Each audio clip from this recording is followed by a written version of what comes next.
the title is a bit of a jokey reference, which is finished in the description. Yes, I got reminded once again. I've had some ideas since last time. I missed that there was a notification about self-destruct, which in Uzi and Sin, which... Why is there a self-destruct switch? This is a bit absurd for security reasons.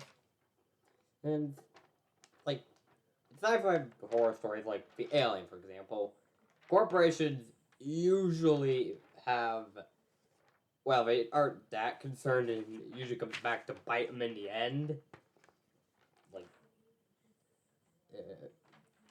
Weyland-Yutani trying to get multiple times trying to get a sample of the alien.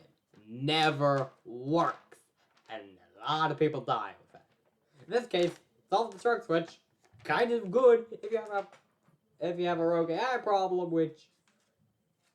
Okay, it's weird. Okay, so they're reasonable, but that's the weird part. They defy expectation, which makes me think they might be aware.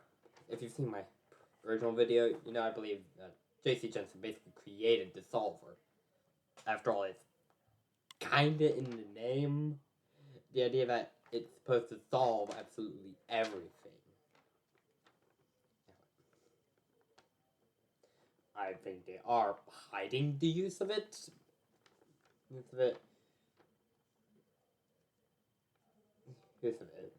After all, it did offer to fix Sin after analyzing our system.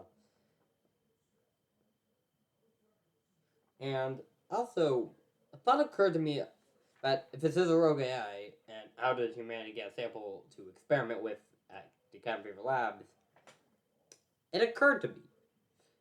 Tessa's death is under mysterious circumstances, as there's the implication she wasn't killed during the Gala massacre, but afterwards, if the photo that the solver showed was correct.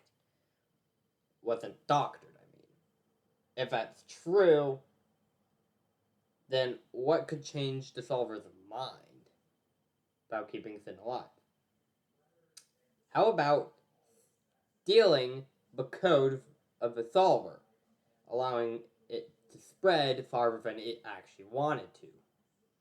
That might be what cost Tessa her life and caused Sin to be fused to Tessa's corpse.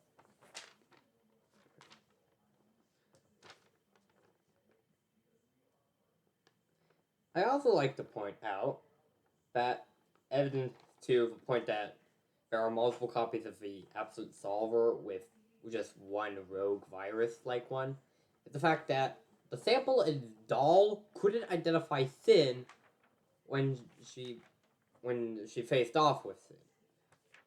This is an interesting detail because why would the program be able to identify Sin if it's all supposed to be one single thing? It wouldn't. Unless they aren't the same thing and are separate somehow. How about that? Right. I also realized I haven't articulated my points as best as I could, so here we go, rapid fire stuff.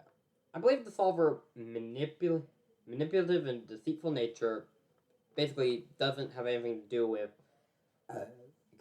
Elliot Manor or anything there, but just probably from Sin's own past or something. Because I do think it was heavily influenced by Louise Elliott to warp its view on the world and the info it took in. Result?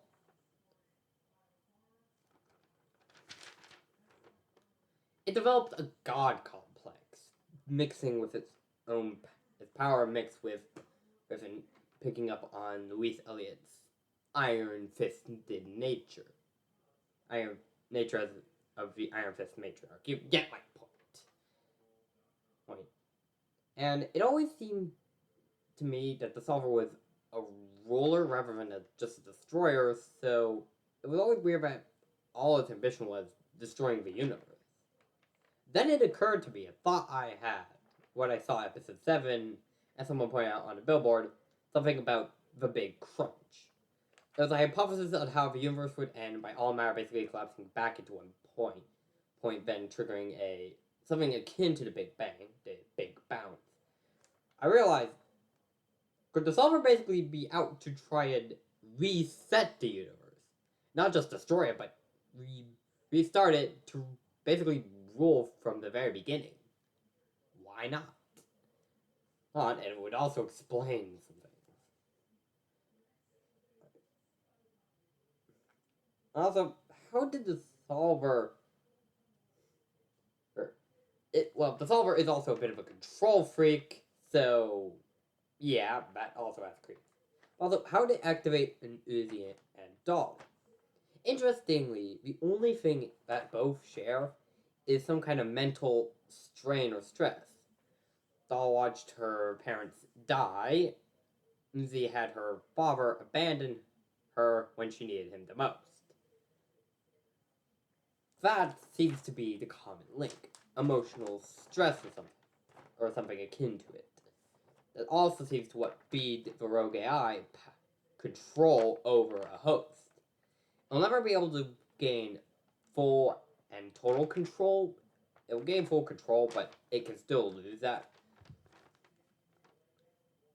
And with the initial trigger being oil, that awakens the power. But it's just... anyway, I've made my point. I also feel that while the series will end, there may be a cliffhanger for the community right an ending, as they could still go. There are still things to explore in this universe, so even if Liam Vickers decides he's done with the series, there's a possibility at the very least. And as for... Also, I've seen teaser.